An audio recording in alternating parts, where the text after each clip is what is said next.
വിജയ്. അപ്പോൾ നമ്മൾ ഡ്രസ്സൊക്കെ സാധാരണ വാങ്ങിക്കുന്ന സമയത്ത് അതിൽ പ്രൈസ് ടാഗ്സ്, പിന്നെ അതുപോലെ താങ്ക്സ് കാർഡ് എന്നൊക്കെ പറഞ്ഞിട്ട് ഇതുപോലെ എന്തെങ്കിലുമൊക്കെ കാണാറില്ലേ? അപ്പോൾ അങ്ങനെ കുറേ ഡ്രസ്സൊക്കെ വാങ്ങിയപ്പോൾ കിട്ടിയത് എൻ്റെ കയ്യിലുണ്ടായിരുന്നു. അപ്പോൾ ഞാൻ വിചാരിച്ചു അതൊക്കെ വെച്ചിട്ട് കുറച്ച് കുട്ടി കുട്ടി പെയിൻറ്റിങ്സ് ഒക്കെ ചെയ്യാമെന്ന്. അപ്പോൾ എപ്പോഴും വലിയൊരു ക്യാൻവാസിൽ വരയ്ക്കുന്നതിനെക്കാട്ടിലും ഒരു കുഞ്ഞു ക്യാൻവാസിൽ കുറച്ച് ഡീറ്റെയിൽ ഒക്കെ കൊടുത്ത് വരയ്ക്കുമ്പോൾ കുറച്ചുകൂടെ ഭംഗിയുണ്ടെന്ന് തോന്നിയിട്ടുണ്ട്. നമുക്ക് കുറച്ചുകൂടി സ്കിൽ ഇമ്പ്രൂവ് ചെയ്യാനും പറ്റും ചെറിയ ഒരു കാര്യങ്ങൾ വരയ്ക്കുമ്പോൾ. അങ്ങനെ ഒന്ന് ട്രൈ ചെയ്ത ഒരു വീഡിയോ ആണ് നിങ്ങളൊന്ന് കാണാൻ പോണത്.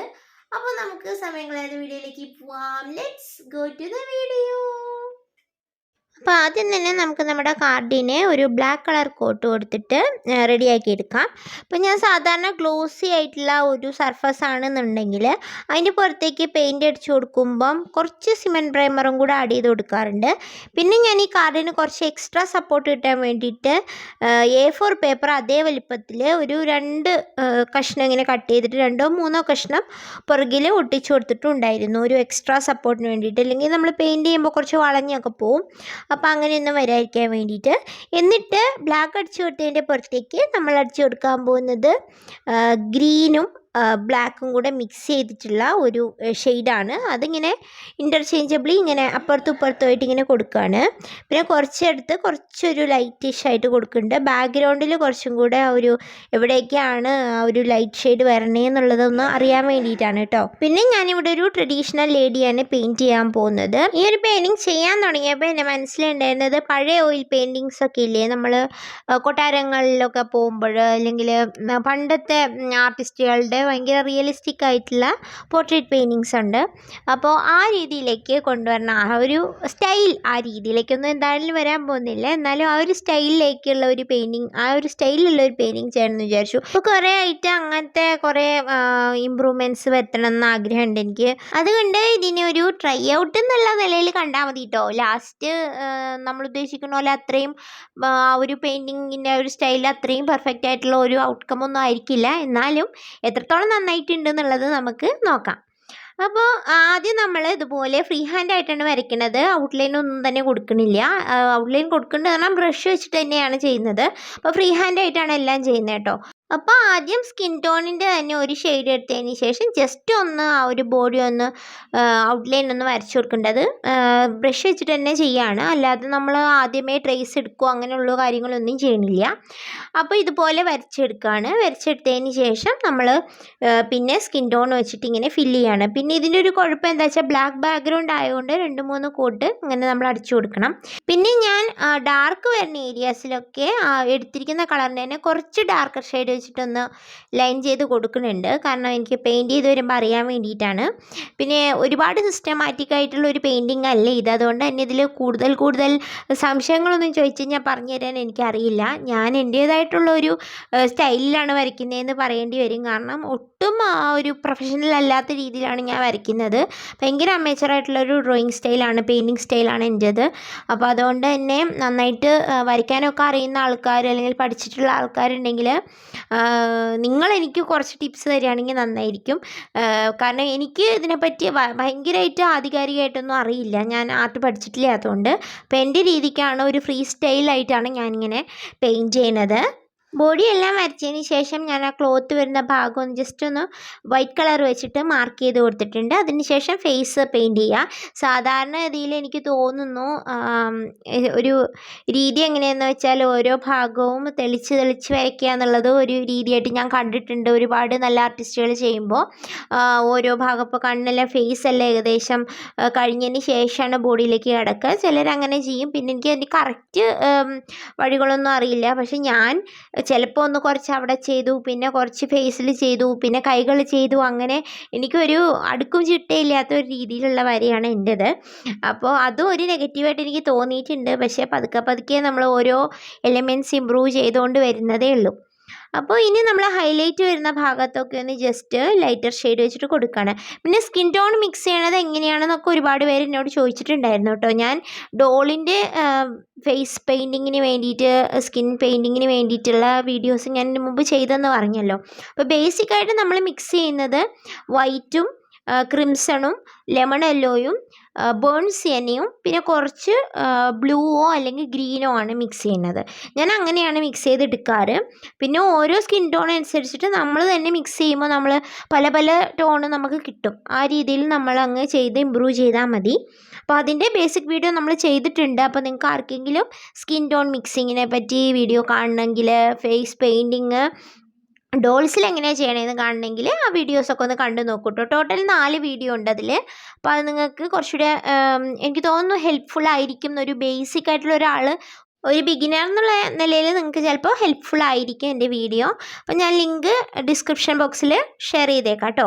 ഇപ്പോൾ നമ്മൾ ഫേസിലെ ഫീച്ചേഴ്സ് എല്ലാം ഏകദേശം ഒന്ന് ട്രേസ് ചെയ്തു. ഞാൻ കണ്ണിൻ്റെ അവിടെ എപ്പോഴും റെഡ് അല്ലെങ്കിൽ ബ്ലാക്ക് വെച്ചിട്ട് ഒന്ന് ആ ഒരു കണ്ണിൻ്റെ ഷേപ്പ് ഒന്ന് വരച്ചു കൊടുക്കുക, പെയിൻറ്റ് ചെയ്തിട്ട് പിന്നീട് നമ്മൾ എല്ലാം വരച്ചതിന് ശേഷം കണ്ണ് തെളിയിച്ചെടുക്കുക ചെയ്യുക, ലൈറ്റർ ഷെയ്ഡിലേക്ക് കൊണ്ടുവന്നിട്ട്.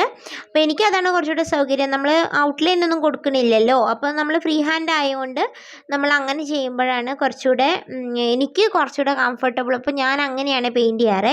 ഇനി നമ്മൾ ഹെയർ ആണ് പെയിൻറ്റ് ചെയ്യാൻ പോണത്. അപ്പോൾ ജസ്റ്റ് നമ്മൾ ആ ഒരു തലയുടെ ഭാഗത്ത് എത്രത്തോളം ഹെയർ വരുന്നോ അവിടെ ഒന്ന് ജസ്റ്റ് ഒന്ന് പോയിൻറ്റഡ് ബ്രഷ് വെച്ചിട്ട് ഇതുപോലെ ഒന്ന് വരച്ചെടുക്കാം. ഞാൻ ഉപയോഗിക്കുന്ന പോയിൻറ്റഡ് ബ്രഷ് ഞാൻ പല വീഡിയോസിൽ പറഞ്ഞിട്ടുണ്ട്. എന്നാലും ഈ ഒരു യെല്ലോ ബ്രഷ് നമ്പർ 000 ആണ് കേട്ടോ. 000 എന്ന് കാണും ആ ബ്രഷിൻ്റെ ഒരു സൈഡിലായിട്ട്, ഇതിൻ്റെ മുകളിലായിട്ടുണ്ടാവും 000 എന്നുണ്ടാവും. ഇല്ലെങ്കിൽ നിങ്ങൾക്ക് നെയിൽ ആർട്ടിൻ്റെ ബ്രഷ് ഞാൻ ഇതിന് മുമ്പ് കാണിച്ചിട്ടുണ്ട്, ഒരു മെർമെയ്ഡിൻ്റെ ടെയിലുള്ള ഒരു ബ്രഷ്. അത് നമ്മൾ കുറച്ചും കൂടെ ഫൈനായിട്ടുള്ളതിന് അതാണ് ഞാൻ യൂസ് ചെയ്യുന്നത്. അത് കുറച്ചുകൂടെ നാരോ ആണ് കേട്ടോ. അതൊരു ഏകദേശം 0.0000 വരെ തിന്നാണ്, കുറച്ചും കൂടെ തിന്നാണ്. സോ അത് കുറച്ചും കൂടെ ഫൈനായിട്ടുള്ള ഡീറ്റെയിലിന് ഉപയോഗിക്കും. പിന്നെ ഇതൊരു കുഞ്ഞ് പെയിൻറ്റിങ് ആയതുകൊണ്ട് എനിക്ക് അതിനെക്കാട്ടിലും ഫൈനായിട്ടുള്ള ബ്രഷ് കിട്ടി ഞാൻ അത് ചൂസ് ചെയ്തേനെ. പക്ഷെ ഒത്തിരി ഫൈനായിട്ടുള്ള മൈക്രോ ബ്രഷസിന് നല്ല വിലയുണ്ട്. അപ്പോൾ എനിക്കത് അഫോർഡ് ചെയ്യാൻ പറ്റുന്നുണ്ടായില്ല. അപ്പോൾ ഞാനത് ഡ്രോപ്പ് ചെയ്തു. പിന്നെ ഉള്ള ബ്രഷ് വെച്ചിട്ട് തന്നെ വരയ്ക്കാമെന്ന് വിചാരിച്ചു. അപ്പോൾ ഉള്ളത് കൊണ്ട് ഓണം പോലെ എന്നാണല്ലോ. ഇനി നമ്മൾ ഹെയറിൽ ഹൈലൈറ്റ്സ് കൊടുക്കുകയാണ്. അപ്പോൾ സൈഡിലും ബാക്കിലൊക്കെ മുകളിലൊക്കെ ആയിട്ട് ഹൈലൈറ്റ്സ് കൊടുക്കുന്നുണ്ട്. പിന്നെ കുറച്ച് ബ്രൗൺ ഷെയ്ഡ്സ് ഒക്കെ അവിടെ ഇവിടെ ആയിട്ട് കൊടുക്കണം. ഇനി നമുക്ക് ഡ്രസ് പെയിൻറ്റിങ്ങിലേക്ക് അടക്കാം. അപ്പോൾ ഞാൻ നേരത്തെ പറഞ്ഞല്ലോ ഇതൊരു ട്രഡീഷണൽ ലേഡിയാണ്. അതുകൊണ്ട് തന്നെ ഞാൻ സാരിയാണ് ഡ്രസ്സായിട്ട് പെയിൻറ്റ് ചെയ്യുന്നത്. അപ്പോൾ അതുകൊണ്ട് നമ്മൾ നേരത്തെ ഒരു ക്ലോത്തിൻ്റെ പോർഷൻ വൈറ്റ് കളറിൽ പെയിൻറ്റ് ചെയ്ത് വെച്ചിട്ടുണ്ടായിരുന്നു. അപ്പോൾ അതിൻ്റെ പുറത്തേക്ക് നമ്മൾ ഗ്രീൻ വെച്ചിട്ട് പെയിൻറ്റ് ചെയ്തു. പിന്നെ റെഡ് കളറ് ബ്ലൗസാണ് കൊടുക്കണേ. അപ്പോൾ റെഡ് ആൻഡ് ഗ്രീൻ ഒരു പട്ട് സാരിയാണ് നമ്മൾ പെയിൻറ്റ് ചെയ്യുന്നത്. പിന്നെ എനിക്ക് തോന്നി ആദ്യമേ കൊടുത്തതിൽ നിന്ന് കുറച്ച് മാറ്റിയിട്ട് സാരി ഇങ്ങനെ ഒരു പ്ലീറ്റ് എടുത്തിട്ട് ഒഴുകി കിടക്കുന്ന പോലെ കൊടുത്താൽ കുറച്ചുകൂടെ ഭംഗി ഉണ്ടാവുമെന്ന് അങ്ങനെ കൊടുത്തു.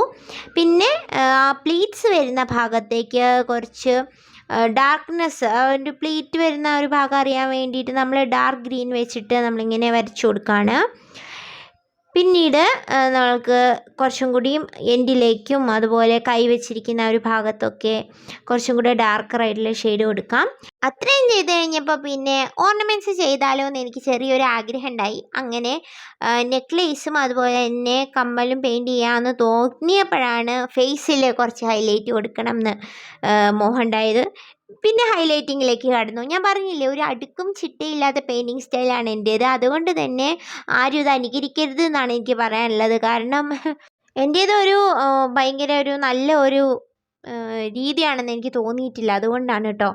പിന്നെ നമ്മൾ ബ്ലൗസിൽ അതുപോലെ സാരിയിലും ഒക്കെ അതിൻ്റെ ബോർഡറിൽ ഗോൾഡ് കളർ പെയിൻറ്റ് ചെയ്യണം എന്ന് എനിക്ക് തോന്നി. അപ്പോഴാണ് ആ ബോർഡർ ഒന്ന് എൻഹാൻസ് ചെയ്യണമെന്ന് തോന്നിയത്. ശരിക്കും പറഞ്ഞതെല്ലാം കഴിഞ്ഞ് ലാസ്റ്റ് അത് എൻഹാൻസ് ചെയ്താൽ മതിയായിരുന്നു. പക്ഷേ എനിക്ക് അപ്പം ചെയ്യണമെന്ന് തോന്നി, അപ്പം ചെയ്തു. അതാണ് ഞാൻ പറഞ്ഞത് എൻ്റെ ഒരു പെയിൻറ്റിങ് സ്റ്റൈൽ ഒരു അടുക്കും ചുട്ടയില്ലാത്ത ഒരു പെയിൻറ്റിങ് സ്റ്റൈലാണെന്ന്. ആർട്ട് പഠിക്കാനൊട്ട് പോവുമില്ല.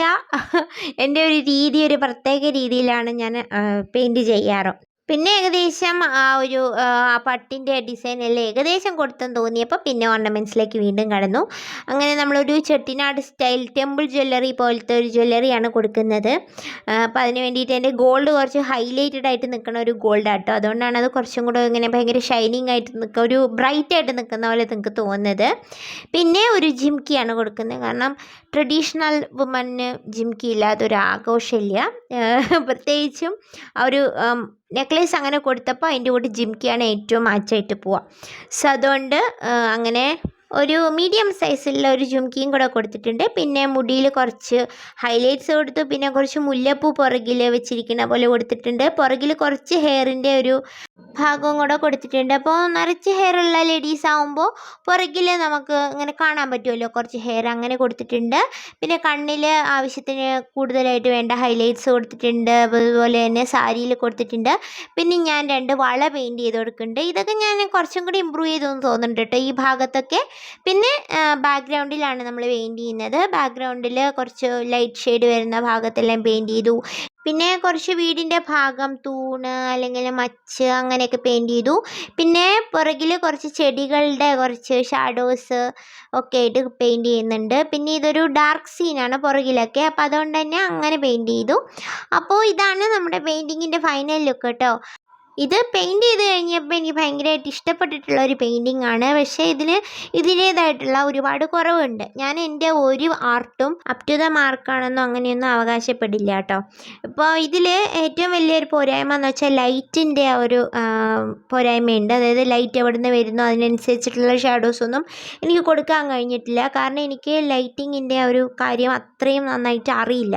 അപ്പോൾ അതിലെനിക്ക് കുറേ ഇമ്പ്രൂവ് ചെയ്യാനുണ്ട്. പിന്നെ കുറേ ബ്ലെൻഡിങ്ങും കാര്യങ്ങളൊക്കെ കുറേ ഇമ്പ്രൂവ് ചെയ്തിട്ടുണ്ട് കേട്ടോ. പിന്നെ സ്ട്രക്ചേഴ്സ്, പിന്നെ എനിക്ക് ഇങ്ങനെ കുട്ടി കുട്ടി കാര്യങ്ങൾ പെയിൻറ് ചെയ്യാനും ഭയങ്കര ഇഷ്ടമാണ്. വലിയ ക്യാൻവാസിലോ അല്ലെങ്കിൽ വലിയൊരു ക്യാൻവാസ് ബോർഡിലൊക്കെ പെയിൻറ് ചെയ്യുന്നതിനെക്കാട്ടിലും ഇങ്ങനെ കുട്ടി കുട്ടി പെയിൻറ്റിങ്സ് ചെറിയ ചെറിയ നമ്മുടെ കയ്യിൽ വേസ്റ്റ് ആയിട്ടുള്ള സാധനത്തിലൊക്കെ ചെയ്യാനാണ് ഇഷ്ടം. അപ്പോൾ നിങ്ങൾക്ക് ഈ ഒരു വീഡിയോ ഇഷ്ടപ്പെട്ടെന്ന് വിചാരിക്കുന്നു. അപ്പോൾ ഇഷ്ടപ്പെട്ടിട്ടുണ്ടെങ്കിൽ സപ്പോർട്ട് ചെയ്യുക. നമുക്ക് പുതിയൊരു വീഡിയോ ആയിട്ട് വീണ്ടും കാണാം. Till then thank you for watching. Cheese.